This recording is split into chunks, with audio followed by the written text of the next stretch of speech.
Hello, and welcome to Daytime, your places for scary stories straight from the horror forums of Reddit.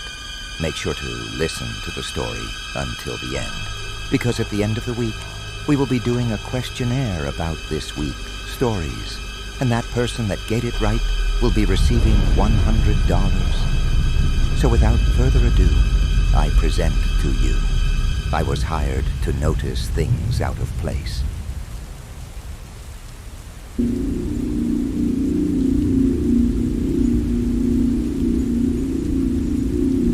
As a kid, I was scared of pretty much everything. At night, I'd see faces moving in the wallpaper. I'd see branches slither like snakes, piles of clothes turn to slumped bodies, lamps look like heads, and the front of cars grinned at me with sinister intent. I could also hear them. A creaking door would sound like a groan, the wind would scream, and floorboards would breathe heavy sighs. To me, there were ghouls, ghosts, and monsters around every corner. Needless to say, I was a nervous kid. Turns out it wasn't just an active imagination. I have a condition. It basically boils down to chronic overactive pareidolia. You know that thing where you can see faces in cars or shapes of people in trees? That's pareidolia. It is a sort of defense mechanism that humans have evolved to notice camouflaged creatures like jaguars and snakes and to discern the sounds of encroaching predators. But to me, it is about 16 times more noticeable than what is normal for the average person. I see things everywhere, all the time. Of course, there were treatments. By age 12, I had tried 6 different regimens over a total of 4 years, and the side effects were brutal. Some would make me irritable, while others would make me hyper-focused. One type of medication just straight up put me to sleep. By age 18, I thought I'd never get a job. I was barely dragging myself through school, and there was no way I'd make it through college. I was on a course of drugs that barely kept me together. But they gave me these awful tics. I'd drop things, I'd wake up in the middle of the night, my leg would shoot out and trip me. I was a mess. My mom had to cover the stairs in handrail and grip tape. A few years ago, I had a standing meeting with the county employment services every Thursday. I hated it. On a particularly bad day, my mom had to drive me there. The meds were kicking my ass. She dropped me off at the end of the street, and just in that short walk to the office, I almost tripped into a brick wall. I was so flustered, I knocked over a trash can. But for the first time in a couple of years, I had an interview with a potential employer. I didn't think much of her. She was just some old woman in a warm coat. She introduced herself as Teresa and told me that she'd heard a lot about me. She offered me a trial and a hefty one-time payment. I didn't get clear idea about what I was supposed to do, but she told me that secrecy was part of it. The only demand she had was that I stop taking my meds. Still feeling the trash smell on my pants, I took Teresa up on her offer. On my first day of work, I had no idea what to expect. I'd been off my meds for a week, and I had barely slept. It was hard to wrap my head around the world as I'd seen it as a kid. I'd see faces in the walls, in the shadows, in the leaves, in patterns, pretty much everywhere. I'd hear voices and screams in every braking car and crinkling paper and creaking floors. It was hard staying focused, and I was so jumpy I could barely move without flinching. Teresa picked me up in a gray sedan. She was wearing a headset and kept looking over at the GPS. I noticed her leg was twitching, and that she kept biting her lip. She barely looked at me that whole ride. We finally arrived at a small yard about a 40-minute drive off the highway. There were 2 large trailers and a single-story, run-down prefab house from the 60s. One of those things with cheap wood panels and matching broken windows. There were 8 other vehicles in the yard. 4 sedans, 2 vans, a Jeep, and a bus. They'd set up warning tape, a command tent with laptops and an antenna, spotlights, and half a dozen crates covered with blue tarps. There were armed men with assault rifles, security personnel with handcuffs, and a couple of medics standing by with first aid kits and stretchers. I was swarmed as soon as I stepped out of the car. They fitted me with a headset, protective gloves, a heart monitor, and tagged me with a plastic ribbon around my left wrist. All the while, Teresa was just looking around, a bead of sweat stinging her eye. What are we looking at? She asked. 3, 4? Just 1. I heard in the headset. We got it early. We got the spot. On site. She responded. Any blues? No blues, we're clear. Teresa finally turned to me. She faced me, put her hands on my shoulders and talked slowly. This seems like a lot. She said, All I want you to do is to go inside carefully and tell me what you see. "Why?" I asked. "What's in there?" I don't know. She sighed. None of us knows. But we think you can see it. "Is it dangerous?" She shook her head. We don't know. We're trying to get to know them. There was a flurry of instructions. I had to sign a waiver. They took pictures of me from 6 different angles and took several blood samples. They took a swab from my tongue, checked my eyes, and fitted me with a pair of safety goggles. Teresa took them from me just seconds later. Nothing around the eyes. She said, You need to see clearly. They asked me to approach the door while they were running some kind of diagnostic. Weapon checks, system checks, ready checks. It felt like we were launching a rocket. I could feel my legs shaking. I'm with you all the way. Teresa said over the headset. You can leave at any time. Just tell me what you see, and I really mean what you see. A countdown began. At 0, the spotlights turned on and the entire yard turned into a soundless ghost town. Everyone held their breaths, and it was my turn. I stepped inside. A simple 1-story house. 3 rooms, a bathroom, a kitchen. Someone had clearly lived there until recently. There were still clothes flung over a chair in the living room. The power was off, but the pale spotlights coming in through the windows made it feel like I was walking through a hospital waiting room. My heart was pounding out of my chest. I didn't know what to expect, but this payday could be the boost I needed to get my own place. A paycheck with 4 zeros for a single day of work. But standing there looking into the sterile living room, I was having doubts. What do you see? Notice anything? Just furniture, a couch, an old TV, a fancy carpet, nothing out of the ordinary. I just walked around saying out loud what I was seeing. As the minutes passed, Teresa was getting impatient. These are just things. She said. I need you to tell me what you really see. I entered the bathroom and immediately felt this awful feeling in the pit of my stomach. A noise tickled my ear. Looking in the bathroom mirror, I could see something moving behind me. In a heartbeat, I caught a glimpse of a pair of blue eyes. I turned around screaming. Something moved. I flung myself backwards, closing the bathroom door with the tip of my fingers. I stumbled, tearing down the shower curtains. Laying there with my feet in the air, I tried to remember to breathe. Rarely have I ever been so scared that I had to remind myself to breathe. My fingers tingled with adrenaline. Tell me what you saw. Teresa yelled. What's in there? Blue eyes. It had blue eyes. Did you see where it went? I didn't. To the best of my knowledge, it was still outside the door. Look again. She continued. Look again, then get out. She had to coax me out of the bathtub.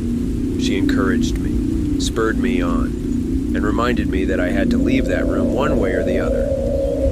It probably took them 15 minutes to get me out of the tub, and when they did, I could barely feel my feet. When I finally opened the bathroom door, I couldn't see anyone. The hallway was empty. I carefully stepped out, looking around. Nothing. Standing in the middle of the living room, I felt like an idiot. This was exactly what I was taking my medication for. Paranoia and sudden bouts of fear. It dawned on me that maybe I was influenced by all the people outside and their preparations. I was walking in here expecting to see something. They'd worked me up, so of course I was seeing things. But then again, there was an odd painting on the wall that I hadn't paid attention to earlier. It was the strangest thing. It was a sort of thrift store painting, showing 2 women walking across a bridge on a hot summer's day. It was sort of generic, but I'd been hyper-vigilant when I first stepped in. You know that feeling when you say a word over and over so many times that it starts sounding like a noise. That's the feeling that fell over my eyes. The picture started to blur and disappear, turning into swirling colors. And there, in that blur, I saw those blue eyes. There were small blue spots in the water on the sides of the bridge in the painting. That's what I'd seen, and there I'd seen a face. Something blending into my sight, disappearing. And for a second, I knew for certain that I hadn't seen this painting when I first stepped inside. And now it knew that I could see it. I felt it. I slowly started to back out. There's something in the painting, I whispered. In the living room. You sure? Teresa asked. Absolutely sure. Absolutely. Get out. I rounded the corner and heard the floorboards creak. I could no longer see the painting, and I could sense something move. Backing out of the front door and into the cool autumn air, I could feel hands on my shoulder. Armed men pulled me back, and paramedics started to check my eyes with flashlights. They asked me all sorts of personal questions, like my name, my mother's maiden name, and the name of the president. I was told to lay down as I heard a team breach the house with stun guns, cattle prods, nets, and a crate. Laying there and feeling the pressure subside, I just cried and laughed. I didn't even notice Teresa sitting down next to me. I was given a cold drink and a pill, and I took it without question. You did good, She said. You're done. You're done. What was that? What's in there? Something only a special mind can see. That was my first time working with Teresa. Over the coming years, I would be called in about once or twice a month, and the pay I got from those few days were enough to get me out of my parents' house. Teresa would check in with me weekly, and I had to submit to regular checkups. But more often than not, I was completely off the leash. I started to learn a bit more about the company I was working for and what they were doing. I started getting payments from Hatchet Biotechnica, a subsidiary of Hatchet Pharmaceuticals. My official title was contractor, a title that was repeated like a name. Teresa started going into greater details on what to look for and how to act, but that first mission was a sort of test to prove myself. I had no idea what I was actually proving, but it felt like my tendency to discern patterns and seeing dangers helped me along. I learned a bit more about their procedures. For example, they were adamant about checking for blues. This meant surveying the nearby area to look for some kind of infection, usually taking the form of miscolored flowers, most often blue, but not always. Sometimes tulips, most often sunflowers. Once they just found a bunch of teeth sticking out of the wall. Whenever they checked for blues, this is what they would look for. Something overtly strange and unnatural. When something like this was found, the whole mission would be called off, and they would use controlled explosives to just take out the entire area. In more populated areas, they'd set up tents and use flamethrowers. I remember once the week before Christmas when 6 men with flamethrowers were called in to burn down a greenhouse. I'll never forget the way the flames reflected off their visors. To them, it all just looked like flames. But I saw something else. I saw bodies, wreathing in the flames. I heard screams in the shattered glass. And in the charred remains of melted plastic, I'd see pained faces glaring at me with hateful black eyes. Up until a few months ago, I had worked a total of 33 cases over 2.5 years. Every case, I'd step into a location and look for 1 to 3 things hiding in plain sight. Up until that point, I still had no idea what they actually were. Sometimes I'd catch a glimpse of something running past me, or see a pair of blue eyes looking at me from across the room. Every time I just reported it and left. A chair, a fridge, a suspicious window. Hell, once it was a music box. This time we were just coming up to a house. It was a rainy autumn evening and the area was already set up when we got there. I saw a "for sale" sign knocked over by one of the Jeeps who'd taken a wide turn. I got suited up, blood samples, plastic wrap, all that jazz. It was set up to be just another job. Although I was still nervous, I was getting better. No blues? Asked Teresa. None, Said one of the armed men. we're looking at a single tango. You sure? Teresa squinted. First report said 6. Secondary reading says 1. We might have runners. Notify the Galapagos. She sighed. Put him on the hunt. She turned to me with a smile, tapping me on the shoulder. In and out, you got this. I got this, I repeated. Yeah. Standard routine, countdown, spotlights, game on. It felt like stepping onto a stage. As I walked through the door and saw my shadow stretch out across the floor, I felt like a hunter. That I was the one to fear, and that whatever stayed in this house tried to hide for good reason. The floor is crooked, I noted. Strange place. You sure? Yeah, I nodded. Definitely. I steadied myself, and started checking the rooms one by one. I waited for that feeling to emerge. My eyes seeing through the obvious and seeing the picture beneath the picture, the blue eyes emerging from nothing, and the patterns of shadowy figures growing clearer. Just relaxing and expecting that feeling to wash over me was enough to put me at ease, but I could still feel a primal part of me tickling my nerves, expecting me to panic. But nothing happened. I checked the kitchen, the living room, the bedroom. There was nothing. Just a strangely crooked floor, empty rooms, and the echo of my own footsteps. An empty guest bedroom with a single window. Through it, I imagined scowling faces in the trees outside. 20 minutes passed and I got nothing. I reported to Teresa, and she assured me we were still getting readings from inside the house. Something was still in there with me, but I hadn't seen anything. I went through cycles of denial, fear, and anger over and over. What was I missing? Finally, I just sat down in the middle of the living room floor. I scratched my eyes, sighed, and tried to relax. Teresa, I'm not feeling it. Are you sure? There was no response. Teresa? Yeah. She responded absent-mindedly. Yeah, we're good. Hold on for a minute. We're good? I asked. What do you mean we're good? Again, no response. I stomped around for another 10 minutes before I went up to a window facing the front yard. It was hard to see through the glare of the spotlight.